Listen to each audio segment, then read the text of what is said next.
This episode is proudly supported by Pepe Sayer Australian Cultured Butter, batch churned from single origin cream. We've got a culturing process, a fermenting process, an aging process. So the butter will taste very different than, I guess, the average supermarket butter. I like to say we make butter makers butter. Like, this is the sort of butter makers would like to eat, simply because of the slow process in which we ferment and age and get the flavour into it. You know, the natural fermentation that gets all the flavours into the cream, and then once you churn it, you end up with this really rich, flavoursome butter that evolves and changes because it's a live culture that's in the butter as well.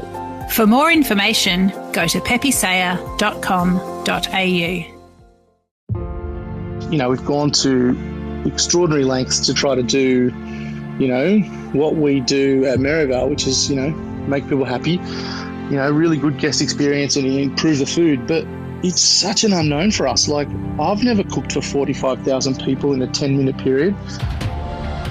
This is the Deep in the Weeds podcast. I'm Anthony Huckstep. Cricket in Australia is summer. And with the Sydney Test on, we thought it might be apt to catch up with a chef and cricket tragic Mike Eggert to tell us what Merivale has in store at the SCG. Mike, how are you? Good, Huck. Good. Busy, obviously, you know, ready for the Ashes. Well, summer is a busy time for hospitality. From a food sense, what do you love about summer? Oh, look, you know, it's probably the easiest time to cook in Australia, because the customers all know what they want, and, you know, you're dictated by the weather. It's bloody hot, so grill things, serve it with acid, lots of salt, bit of herbs, and don't really mess around with it.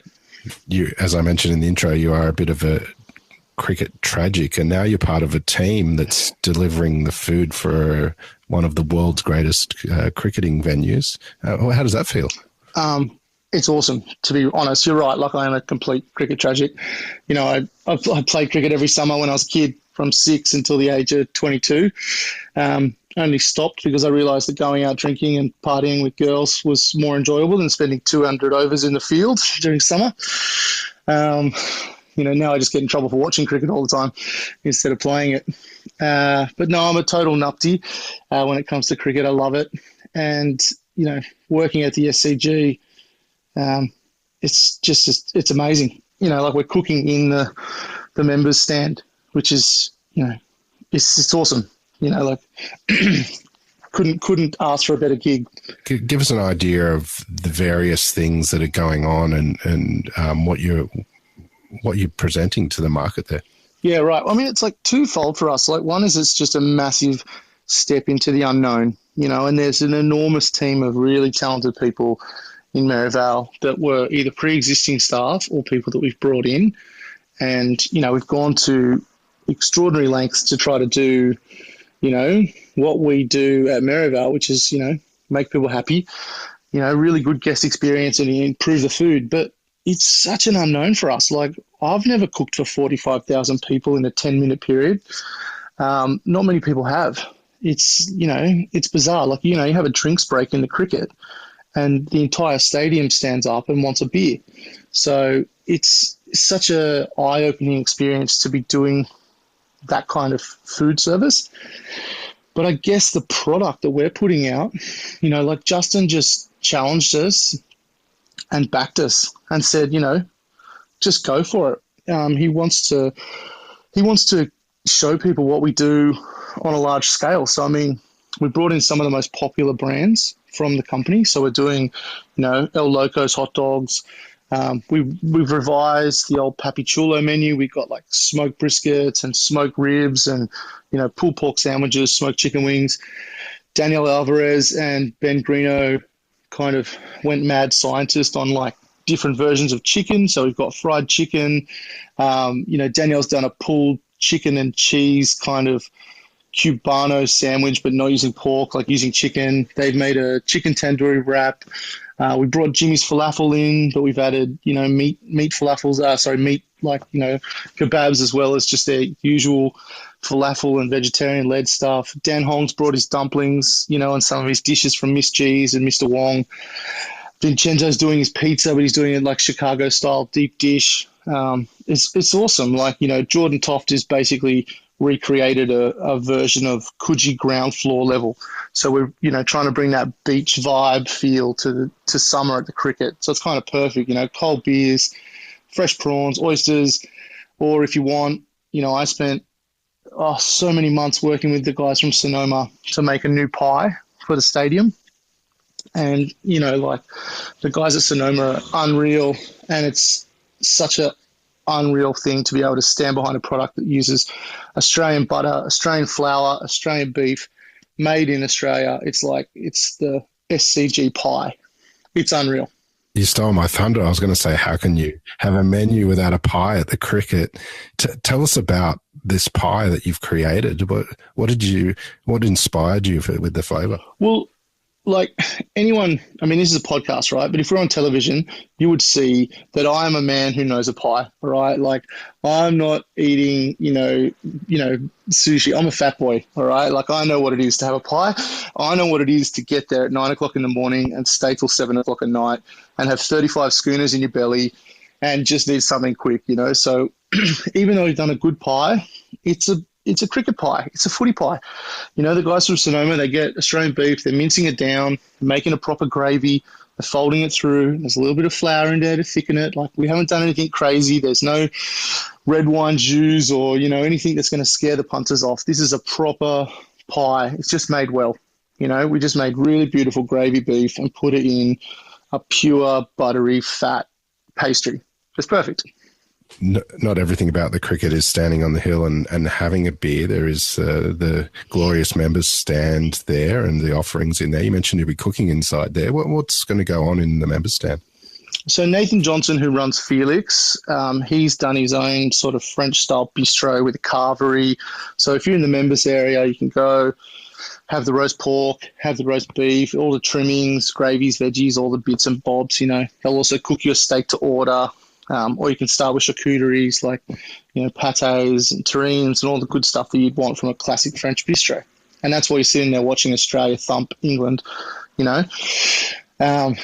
is, it's nice. Like that's the dessert on top of the meal, watching poor old Joe Root just wear another one in the box. And, along with that, as I said, like Jordan Toft's recreated his version of the Coogee ground floor, which has got good burgers, like proper chicken burgers. So it's a proper chicken breast with real breadcrumbs, like inside a burger with real mayonnaise, real fresh cabbage, like nothing processed, nothing frozen, all real. We work with the team from Havricks and they make every chicken schnitzel to order, like it's all proper crumb, all genuine. It's the same burger that we roll out across a group, cooked to order beef patty, proper cheese, proper sauce, proper lettuce. Like that's what I think people want. We didn't reinvent the wheel. We just, made it faster, Who's in control of the rostering at the SCG? Did you manage to make sure that you got a seat for vital sessions? Yeah. So this Ashes test, I'm looking after the Papi Chulo smoked meat, which will obviously be cooked 48 hours before the event starts because any good smoked meat takes at least 24 hours to cook. So on the day, I'll be standing there just watching the cricket basically and making sure that the sliced meat goes on a bun. Look, the rostering, it's definitely the kind of thing that you want to be a part of the journey, but also keep your eye on the game and maybe have a cheeky beer in the afternoon session if you can roster yourself off for a little bit. And outside of that, I don't want to know anything about the rostering because putting 1,000 people to work on a casual roster just sounds like the kind of headache that I seriously can't handle. I struggle as it is to fill a kitchen with 20 chefs, let alone 1,000 people. You've had an incredible influence with all sorts of things that you've done with the various iterations of Pinbone, but Totti's since then has really taken off and it's in multiple locations now. What's it been like bringing that restaurant brand to life? Look, it's been fantastic, and I'm really hoping that we can do a version of Totti's at the Sydney Football Stadium as well, because that's going to be the new redevelopment. So we're hoping to put a Totti's or something like a Totti's in there. But yeah, bringing Totti's to life, it's been challenging, fun, exciting. I never thought I'd have 3 restaurants of the same ilk. There's a 4th one coming in Byron. So I would have never thought that, people would like our food to that degree. But I guess, the expansion and the duplication of it is all Justin. He's got a great eye for things that the people like and identified really early on that Totti's really resonated with the general public, and he just laid out the path and just told me how to do it, and I just follow his genius basically. You've got a wonderful touch as a cook. Tell us a bit about the food at Totti's, and is there a dish or two that you think really exemplifies the success of it? Yeah, I mean, it's a funny one now, Huck. Like, it used to be such a personal menu, and it was really my thing. And now I'm really lucky because I have 3 head chefs at each venue. And it's funny, I wouldn't say there was there's obviously signature dishes that stay on, and, there's the lamb pappardelle, for instance, or the bread, they're never going to change. But what I really get excited about is now with the 3 head chefs, they all have their little tweak. They all have their own voice, and they're young, passionate cooks coming up that want to, have their own kind of say in things, and they really get the Totti's brand. They really love it. So it's awesome to see them do their own kind of, little dishes within that Totti's brand, and have their own sort of fingerprint on their own individual venues. Like Tom at Bondi at the moment, he's doing a whole roast duck, and he's not doing anything with it. He's just roasting a duck and serving it. And I just think it's the perfect kind of arrogant cooking where he's just got duck, fire oven, serving it on a plate, and it's just delicious. It's perfect. Jake at Bar Totti's, he's doing his version of a creme caramel, and it's just I don't even know how it sets because it just tastes like liquid. And the minute it hits your tongue, just kind of dissolves into soft cream. It's, again, perfect, really salty, really delicious.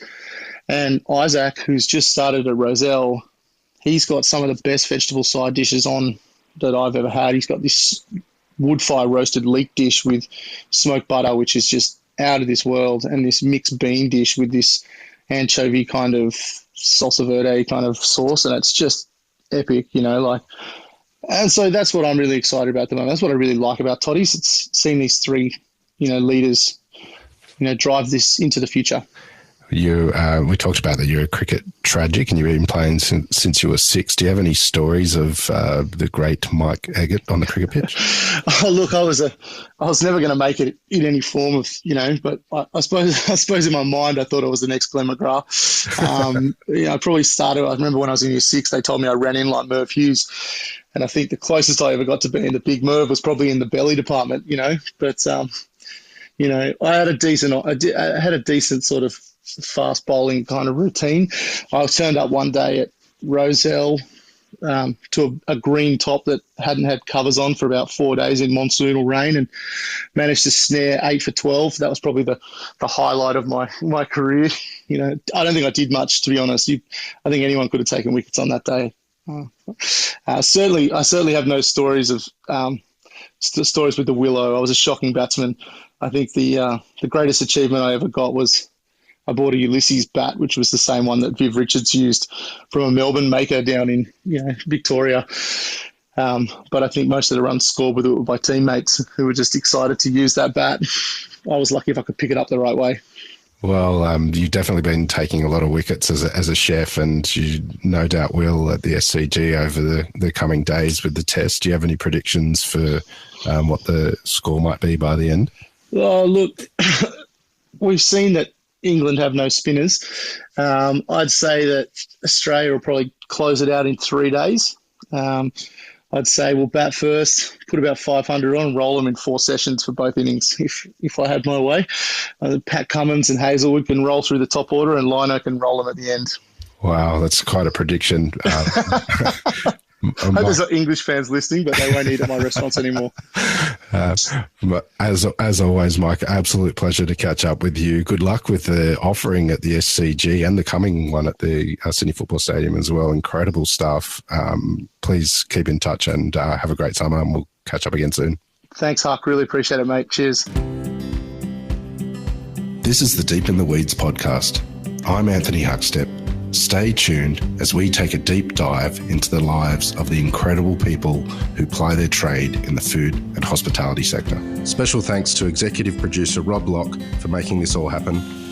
Follow us on Instagram at Deep in the Weeds Podcast, or email us at podcast@deepintheweeds.com.au. Stay safe and be well.